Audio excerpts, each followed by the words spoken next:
Ողջույն։ Կառավարության այսօրվա նիստում խոսում էր ինչ-որ աշխատատեղերի բացարձակ ռեկորդի մասին, գործասրկության աճի ֆոնին։ Խոսում էր տնտեսական թռիչքային աճի մասին, բարձր աղքատության ֆոնին։ Ու դարձյալ խոսում էր նրա մասին, թե որքան կարևոր է կրթվելը։ Հատկապես կրթությունը գովաբանելիս կառավարությունը հանրությունից թաքուն մի որոշում կայացրեց, որը ավելի շատ հակակրթական է։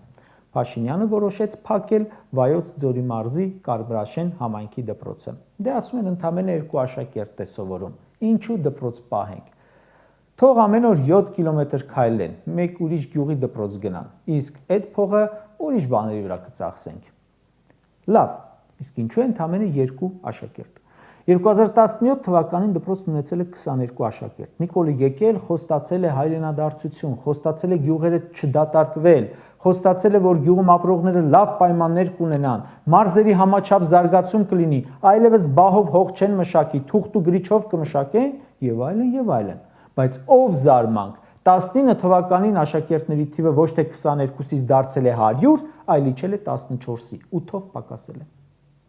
2021 թվականին Նիկոլը գնացել է էլի գյուղ, էլի լիքը նախընտրական խոստումներ է տվել, մեկ տարի անց դպրոցում աշակերտների թիվը պակասել է եւս 10-ով, մնացել է 4 աշակերտ։ 23 թվականին մնացել է 3 աշակերտ, 24 թվականին 2 աշակերտ։ Այսինքն այդ դպրոցը եթե այսօր չփակեին, հաջորդ ուստարում մեկը աշակերտ չէր մնա, լավագույն դեպքում մեկը կմնար։ Ինչու է պակասել աշակերտների թիվը։ Մարդիկ արտագաղթում են երկրից, գյուղերից տեղափոխվում են քաղաքներ, հատկապես Երևան, կամ էլ գնում են Հայաստանից, որովհետև գյուղերում չկա աշխատանք, չկան տարրական պայմաններ, չկա կյանք։ Այդ որ ամբողջ օրը ասում եք տնտեսական աճ, բա ուր է։ Այդ որ ամբողջ օրը ասում եք խաղաղություն, այդ ում համար է, եթե դատարկվում են բնակավայրերը։ Իսկ Երևանը տրաքվում է մարդկանց քանակից։ Ամեն ինչ այստեղ է կենտրոնացրել։ Նիկոլն ասում է, մեր օրոք դպրոցներ չեն փակվում, մեր օրոք դպրոցներ են կառուցվում։ Նայում եմ վիճակագրությունը, պարզվում է, որ Նիկոլի օրոք փակվել է շուրջ 25 դպրոց։ 3 թե 500 հատ դպրոց պետք է կառուցեին, կառուցել են 30-ը, փակել են 25-ը։ Բայց ուշագրավ է, որ Նիկոլը կարողացել է որոշ մարդկանց համոզել, թե ինքը դպրոց փակող չէ, այլ փակողը չար ու նախանց Ժաննան է, կրթության, գիտության եւ այլնի նախարարը։ Բագարան գյուղի դպրոցը փակվում է։ Գյուղացին ասում է, խեղճ Հարիֆը տեղյակ չէ։ Ոնց էլի տեղյակ չէ։ Ախր հենց ինքն է չէ փակողը։ Ինքն է չէ դրա համաձայնությունը տալիս։ Ու ինքն է որոշում, որ այդ դպրոցի փակման թեման պետք է կառավարության նիստում բարձր չասել, պետք է անվերջ խոսել, բարձրաձայնել միայն ասֆալտից։ Սրանք դպրոցի մասին չեն մտածում, կրթության մասին չեն մտածում, մտածում են իրենց աշխատավարձերի, պարգևավճարների մասին։ Նույն կառավարությունը, որ այսօր որոշեց դպրոց փակել, որպեսզի ավելորդ փող չծախսի,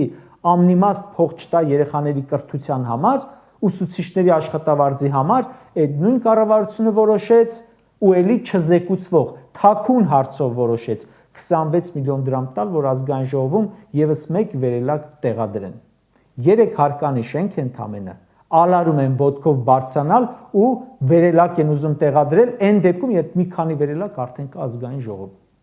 Դպրոց պահելու համար գումարը համարում են անիմաստ, այդ փողով շատ թանկարժեք ավտոներ կարող է առնել ԿՊԱ-ական նախարարների համար, ժողովրդի իշխանությունը։ Իրենց ծախսերը սրանք չեն կրճատում են ձեր ծախսերը։ 4 գյուղի դպրոց փակում են, որ պարգևավճար տան, անիմաստ համերգներ կազմակերպել ու հետո այս պլակատներով նստում են ու փառաբանում կրթությունը։ Գյուղացիներին երբ հարցնում ենք ձեր դպրոցները ինչ են փակում, գիտեք ինչ են պատասխանում,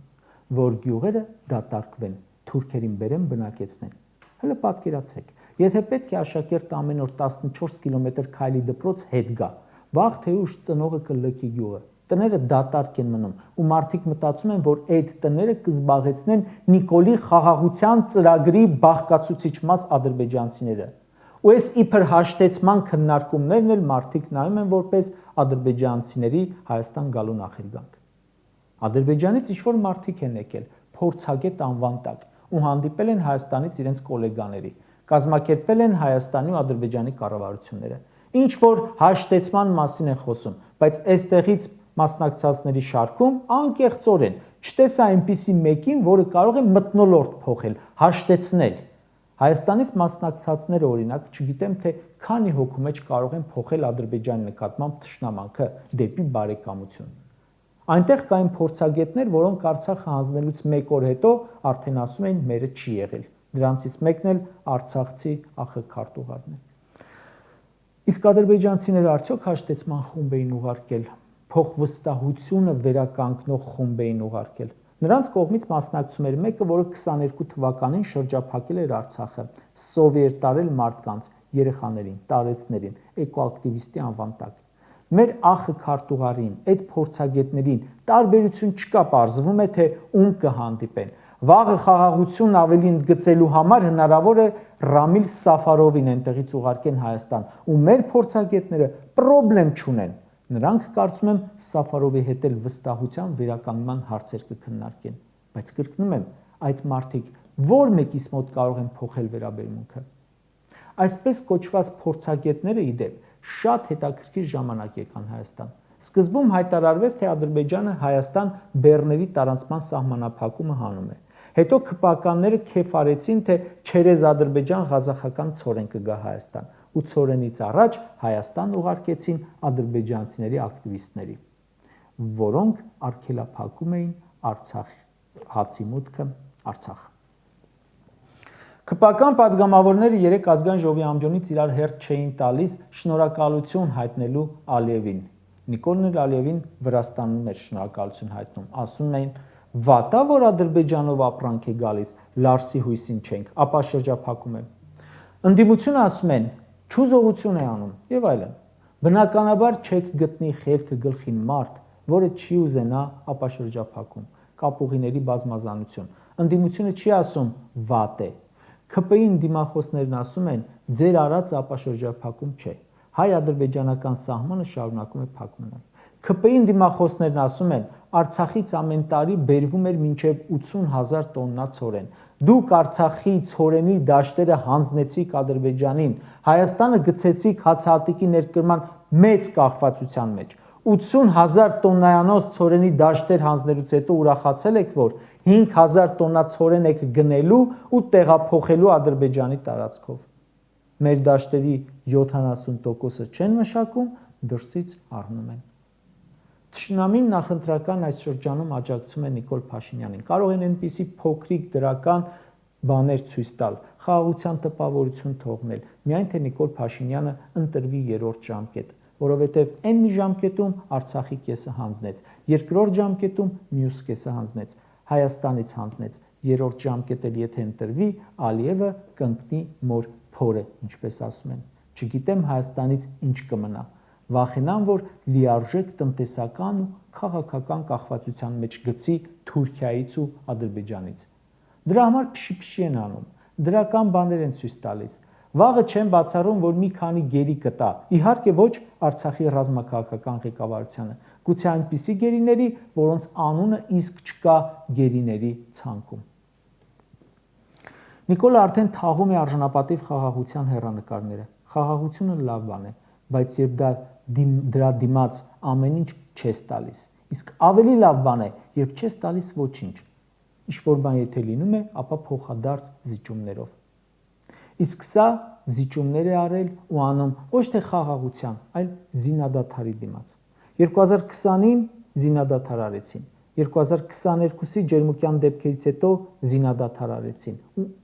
բոլոր ժամանակ էլ տվեց։ 2023-ին էլի զինադադար արեցին ու հիմա հերթական զինադադարն է, որովհետև երբ չկա ուժերի բալանս, քո կողմից չկա հակահարված տալու ցանկություն, դիմացինը երբ ուզենա կսկսի պատերազմը,